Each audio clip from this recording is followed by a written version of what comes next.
Messieurs, mesdames, bonjour. Je pense qu'il est temps que ma voix puisse faire surface. Je me suis tué pendant un certain moment et il est temps de parler. Tout d'abord, toutes mes salutations à toutes les personnes de près ou de loin. Je tiens à vous dire bonjour, chacun dans son statut respectueux. Je prends la seconde position pour dire que nous sommes très consternés par ce qui s'est passé en Ituri. C'est le temps de présenter mes sincères condoléances aux familles qui ont perdu les leurs, les victimes, les gens qui sont blessés, les autres qui sont à l'hôpital, les gens affamés. On compte des centaines de personnes qui sont déplacées, qui souffrent, qui vivent des conditions qui ne sont pas les leurs. Mais ce qui est plus choquant, c'est qu'on n'arrive pas à identifier les responsables de ces atrocités. Ce qui est très choquant, c'est que les services de sécurité, la présidence, les présidents, tout le monde parle des inconnus, des assaillants, des termes très vagues. La MONUSCO est là, elle n'a pas pu identifier. Le gouvernement est là. La communauté locale, là où les choses se passent, ne savent pas dénoncer et citer les gens normalement. C'est vraiment horrible, ça fait très mal. J'ai suivi Maman Vaweka, que je salue en passant, que je respecte, j'appelle Shanga. Elle dit que les assaillants sont connus. Dernièrement, j'ai appris qu'ils devraient être à Kinshasa et que c'est eux qui commanditent de Kinshasa. Mais toujours, c'est inconnu. Ça doit s'arrêter, nous devons avoir les noms et la justice doit être faite. Je respecte paix, réconciliation, unité, tout ça, mais tout ça, ça marche avec la justice. C'est pourquoi, s'il vous plaît, ayez l'amabilité de nous dire qui sont derrière ça, qui sont en train de faire ce qui se passe et pourquoi. Et ça va nous permettre de résoudre les problèmes. Parce que pour que nous puissions être en mesure de résoudre les problèmes, il faut qu'on arrive nous-mêmes à savoir qui font ça. Je vais terminer par demander aux hommes de bonne volonté, où que vous soyez, la diaspora est en train, il y a un comité ici qui est en train de récupérer des fonds pour aller aider au niveau des réfugiés. Si vraiment nous vous supplions, si vous pouvez contribuer, s'il vous plaît, laissez-nous savoir. Nous avons des comités partout dans le monde qui peuvent recevoir cet argent. Nous allons les mettre ensemble.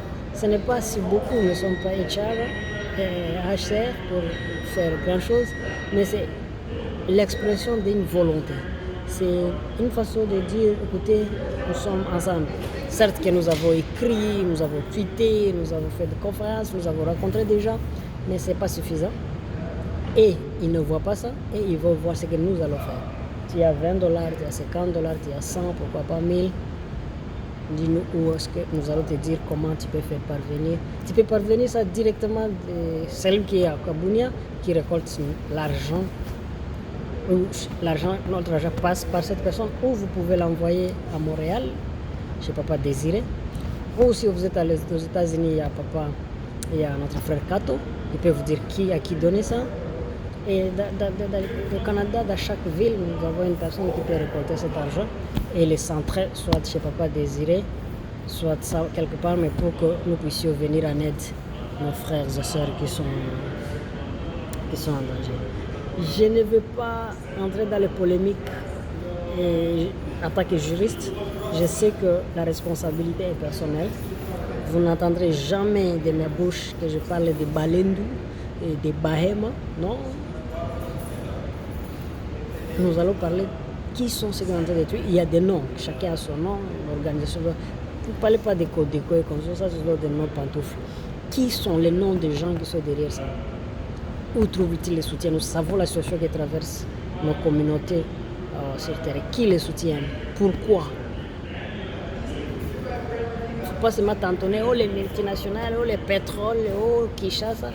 Donnez-nous les noms.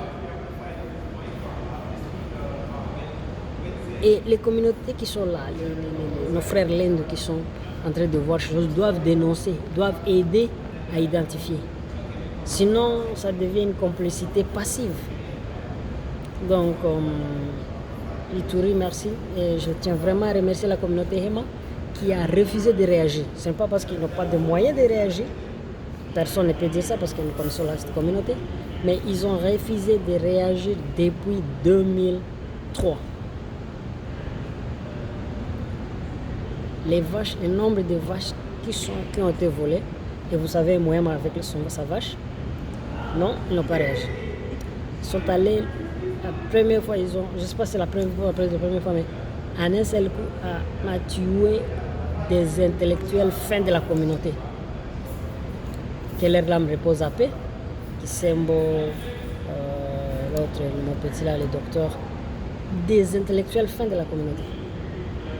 La communauté s'est dit, les vaches sont parties, sont préparties, sont partis. On a dit non. On vient de tuer maintenant 161 personnes, parmi lesquelles Mugisa, un commerçant, une personne respectueuse, extrêmement doux, jeune, il est parti. Nous avons pleuré, mais on continue à dire non, pas de réaction. Et moi, personnellement, je vais dire à Baïma merci, merci profondément. Continuez dans ce sens, pleurons, mais ne réagissons pas parce que c'est juste une excuse qu'il cherche. L'ennemi cherche une excuse pour tout décapoter et nous n'allons pas leur donner l'occasion. Nous n'allons pas leur donner l'occasion. Que Dieu bénisse l'Ituri, que Dieu bénisse la République démocratique du Congo.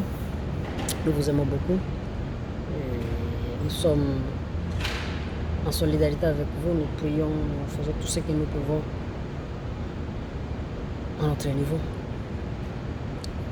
Je vais terminer par dire, s'il vous plaît, que chacun puisse apporter ce peu qu'il peut, les très peu qu'il peut avoir pour que nous puissions venir en aide à nos communautés.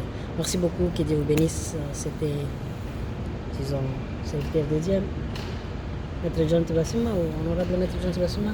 En tout cas, quand vous le voulez, c'est Athénie John ou Abala Kamamba. Merci, bye.